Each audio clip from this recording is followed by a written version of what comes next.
The fishing news is brought to you by Yozori, Humminbird, Minn Kota, Lamaglass, Navionics, and Carteret Waterfront Park Marina. I'm Jim Hutchinson with a New Jersey Delaware Bay edition of the Fisherman magazine. In the midst of the COVID-19 crisis, of course, hopefully you are all staying safe and sound and secure. But let's pick up where we left off last week, because if you watched last week's video forecast right up into the weekend, we talked about some of the things you could, maybe couldn't do in terms of this coronavirus crisis. Well, of course, the governor of New Jersey issued an executive order on Saturday and essentially shut down all non-essential business in New Jersey. We've been scrambling to find out more information all this week to find out what it actually means in terms of the recreational fishing community. So let me give you the first news and information that we have this week as we head into this weekend for fishing. The Marine Trades Association of New Jersey got confirmation from the governor's office this week that said, quote, "There is nothing in Executive Order number 107 that precludes marinas to continue operating as long as they practice social distancing recommendations." Now, MTA New Jersey also confirmed that marina customers are allowed to access their boats and are permitted to do repair and maintenance, so long as they practice that social distancing. Keep in mind, of course, that anything can and may change in terms of where we stand with the restrictions and the guidelines issued by the government, both state and federal. You're just going to have to pay attention a lot to Facebook and pay attention to the news, what's going on. But that's what we have so far. I know earlier in the week, if you read thefisherman.com, the Recreational Fishing Alliance is making a pitch this week to New Jersey State Police Chief to ask that the rest of the recreational fishing industry be considered essential. And here's the argument that's being used. Tackle shops, who right now could leave bait and gear outside curbside to help people if they want to go out and do some fishing, even for hire boats who are taking folks out to sustainably harvest fresh seafood. The argument is they can qualify for the exception, continue to use safe social distancing, as per the recommendations from the governor. Now, as of Wednesday, we learned that Phil Murphy would only allow an exception for bike repairs. So if you're a tackle shop that sells hardware, liquor, home improvement, pet food, garden supplies, or if you perform bike repair, you're safe. Otherwise, I know the RFA is continuing to press on that issue of essential business. Again, like I said, if you're leaving bait and tackle, you're leaving bloodworms curbside and taking those phone orders, I think it's a justifiable exemption request that the RFA is trying to make. As per governor's executive order, all New Jersey residents shall remain home or at their place of residence unless they are walking, running, operating a wheelchair, or engaging in outdoor activities with immediate family members.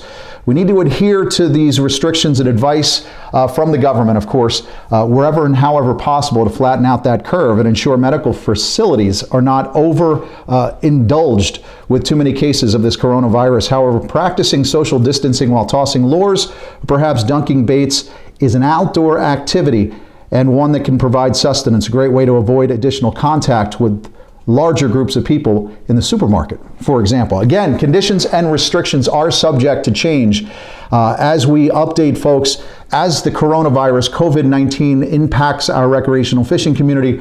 We'll do it here at YouTube. We'll also do it at the Fisherman Magazine's Facebook page, at my personal Facebook page, and of course, over at thefisherman.com. So stay in touch with that. As for providing for the family, a few tasty seasonal victuals are arriving, and more of them every day, namely black drum. I know it seems it's a couple of weeks early, but the first couple of black drum reports have come through. At Lewis Harbor Marina down in Delaware earlier this week, they reported that Donnie Vanderslice was fishing shallow water on the south side of Indian River with a bucktail and a purple worm. Old school, weak fish tactic.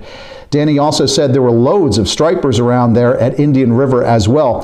Heading north to one of the favorite striper hotspots and along the central South Jersey border, found out from Zachary Mincho this week that he banged this drum on a bloodworm. Now, Zachary told me he also had some hard clam out. You know, it's very difficult to get surf clams, especially with the weather conditions, the offshore conditions. But Zachary also had hard clam that he was fishing as well. But he said that big boomer, that good-sized dinner table boomer, that took a bloodworm. So that's good to know.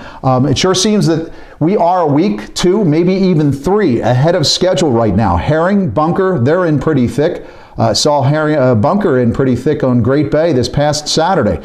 And of course, With those bait fish arrive the ospreys. Saw my first osprey up in Barnegat Bay last week, but the crew at Grassy Sound Marina said the male, this particular male down in Wildwood, has been around for a week building the nest, and the female just arrived home this week. Welcome back. Good to see you. Those big bass are here, of course, the herring, the bunker, all that bait in the back. And we're starting to find some pretty good catches. We reported earlier this week in the email alert that came out on Tuesday, John Lamb, he caught that 30-plus pounder from the Delaware. You saw that one. Don Voss, he was out and back in Cape May County earlier this week with Chris Stackhouse. They said big fish are here, and they are eating well. That fat belly loaded with bunker. Same thing I also heard from Tony Maja, that Mike Ferretti was out aboard Captain Frank's Vitamin C late last week, where 3-ounce jigging mojos were doing the trick with some more of those good-sized stripers. In fact, Noel at One Stop Bait and Tackle and Pet Shop in Atlantic City, he also reported in to be the start the week of a 20-pound fish around the Atlantic City area. So definitely, we know those big fish are here. Keep in mind that we're seeing a lot of these early fish, these first of the year, these arrivals in late March and April. They are some of those big spawners. They're going to be they're heading upriver to spawn. Don't forget, as these fish are staging before they head up, they're staging, they're feeding, and they're getting ready to go up to spawn. That Delaware River stretch is going to be closed as of April 1st from the Salem River to the Calhoun Street Bridge in Trenton. Keep in mind that closure to protect those spawning striped bass. As a matter of fact, for a 2-month period starting April 1st, you're going to have to use circle hooks when you're baiting along the Delaware River. Our New Jersey striper regulations, the change, that will take effect on April 1st. So those 38-inch and above breeders, they're going to be allowed to do their thing starting April 1st. And again, consider swapping out the trebles for a Siwash if you're going to go out plugging along the Raritan Bayshore. When those fish start stacking up before their Hudson turn, you're throwing SP minnows and mag darters. You might want to figure that out as you're plugging the Bayshore. Change out to the Siwash. And again, with those bogas, don't be holding those fish vertical like that. All those insides become inverted. We don't want to do that. But we're definitely heading into the spring spawn fishery at this point. If you're in Central or North Jersey, if you're looking to score an easy meal, you might want to try some winter flounder. We're getting some good reports. Guys sneaking out on aluminum boats, skiffs, kayaks, or even just fishing down along the bulkheads. We checked in with some friends earlier this week, found out that Jay Ginther of Point Pleasant caught himself a chunky blackback while fishing the Upper Bay recently, the Upper Barnegat Bay. So there are definitely some opportunities for you to fish through this crisis. I know George Schauer, the Pocono Outdoors guy, has been following the Pennsylvania COVID-19 restrictions. Let's turn to the West. Check in with George this week. Well, hey, thanks, Jim. Stay at home. That's the order given by Governor Tom Wolf here in Pennsylvania for several counties, including my own. But what does that mean for us as anglers? I mean, sure, we can get out, we can go get food, we can get medicine, we can go to work if we are deemed essential, but it also means we can get out and go fishing. That's right. This excerpt here from their guidelines says people can get out and enjoy the outdoors. They can go hike, run, and even fish. So why not take advantage of this crisis? Get away from the headlines, get out and wet a line. Now, it's a really good time to get out and do this. Some guys are getting on some amazing fish. Eric Gutsta, our good friend, he was out again, hitting those bass with a Ned rig. Got himself a 5-pound, 2-ounce beast. Look at these guys. They are really starting to fire up. The water's warming up, so you got to get out and get on them. Now, a new friend, Eric Garver, caught this giant pickerel up at Lake Wallenpompak on a Kitech. Getting it done on the Kitex. What a great lure, and what a great little pickerel. You don't see many of them that size. Good job, Eric. Now also, our good friend Rich Bates, out throwing a spinnerbait of all things. You wouldn't think this time of year bass would be chasing spinnerbaits, but he got into this big old hog and certainly looking for more. It's a great bunch of fishing out there, guys. We got to be sure we get on them. Also, the shad watch. You know, we're hearing there's lots of shad up in the river, anywhere down from Scudder's Falls up into Easton. I don't want to spot burn, but you guys got to get out. You know the spots yourselves. They're starting to get doubles, triples. They're not in real heavy numbers yet, but they are getting caught. So be sure you guys get out, be responsible, be safe, but get out and fish. From Pennsylvania, I'm George, your Pocono Outdoors guy. So if you have a high school student at home looking at college bills starting sometime in the fall, Mike Iconelli's Ike Foundation has the scholarship application period open until April 1st. Something for you to do at home with the family. The kids are home. Figure out a scholarship for the Ike Foundation. You go to ikefoundation.org for the details. Again, something you can all do together at home. I was talking to a buddy of mine who surfs down in the Ventnor-Margate area. Earlier this week, he was paddling out, said guys were getting attacked by sharks, spiny dogfish. I guess the spiny dogfish are so thick, they're actually gumming people's stocking foots. That's what I heard. I did also hear that these spiny dogfish are hammering the stripers, small stripers around Atlantic City, absolutely hammering them. I saw on Facebook this week where Jennifer Campagna posted from Brigantine a shot of this doggy. This doggy they turned into cerviche. It'd be a good idea. Take lemons, make lemonade. The folks at fishwatch.gov have this tasty little idea.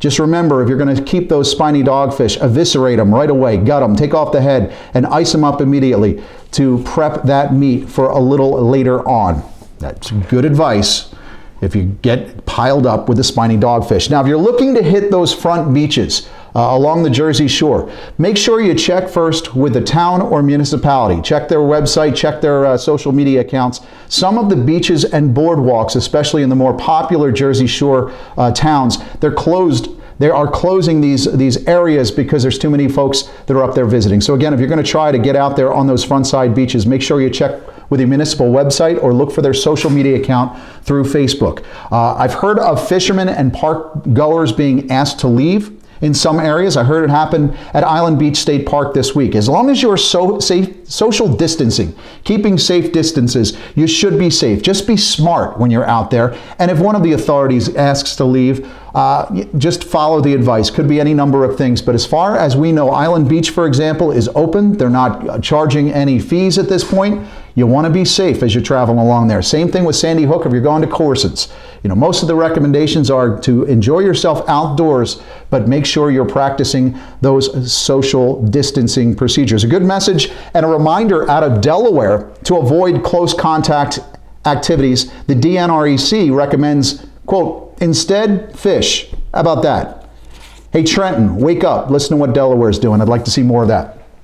Our April edition goes to print on Sunday. Subscribers will get that delivered to your house next Thursday. You'll have that in the local shops and convenience stores sometime middle of next week. But we do know at the Fisherman magazine, we're going to experience some delivery issues related to this COVID-19 issue, which is why we've developed a workaround. We have more on that and the workaround for those weekly editions starting in April with our owner-publisher, Mike Caruso, from the Fisherman magazine. I'll leave you with that video and the instructions there. Otherwise, catch him up. We'll see you again next week right here at thefisherman.com. Over the last few weeks, life as we know it has changed for everyone. The global COVID-19 pandemic has placed challenges on the lifestyles of the entire fishing community, including readers, advertisers, our vendors, and our staff.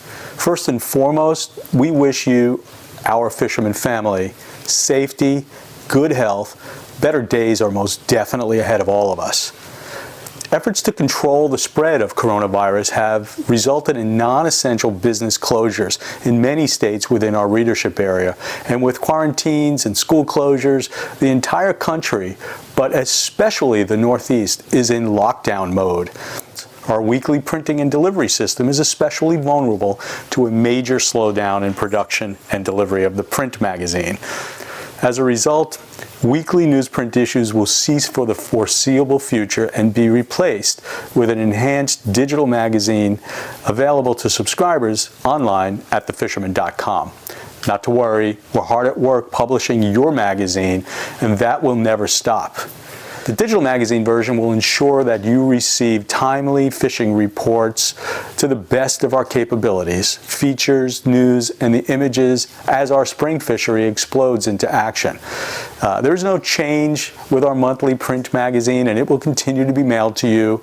The April issue actually mails next Monday. Again, here's the new subscription plan for now. You'll continue to receive 12 monthly glossy full-feature print issues in the magazine format, and they'll be delivered to your home. The weekly newsprint issues will be available in their digital magazine format every Monday for subscribers to access on thefisherman.com. You could also access all the archives as well. Plenty to read at thefisherman.com. Accessing your digital edition online is really very easy. Below are some of the instructions that'll help you access the magazine on any device connected to the internet. But we're here to help. We want to get you set up. Just call 866-347-4836 or email us at info@thefisherman.com, and we will do our best to get you connected. And as many of you know already and have discovered, we recently rolled out the Fisherman TV on Roku, Fire TV, Apple TV, and Android TV, which delivers our best fishing videos to your TV. Check it out while you're at home.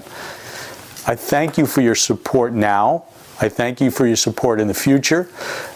Know that we will adapt to any and every situation that we are confronted with. We're wishing you good fishing, good health. Be safe out there. Thank you. To view the magazine online, the first thing you need to do is set up a user account if you don't have one already on thefisherman.com. Click on subscriptions, then click Create User Account. Fill in the info as it appears on your mailing label of your magazine. Then click Find Subscription and complete by entering your email address and assigning a password. Now you're all set to view the digital editions. You can find the digital version of the magazine by clicking on Magazine, then Current Digital Editions. Select your edition you would like to view, then click on the red box Already a Subscriber. Then enter your email and password. Next, click on View Edition, and the magazine will load in your browser.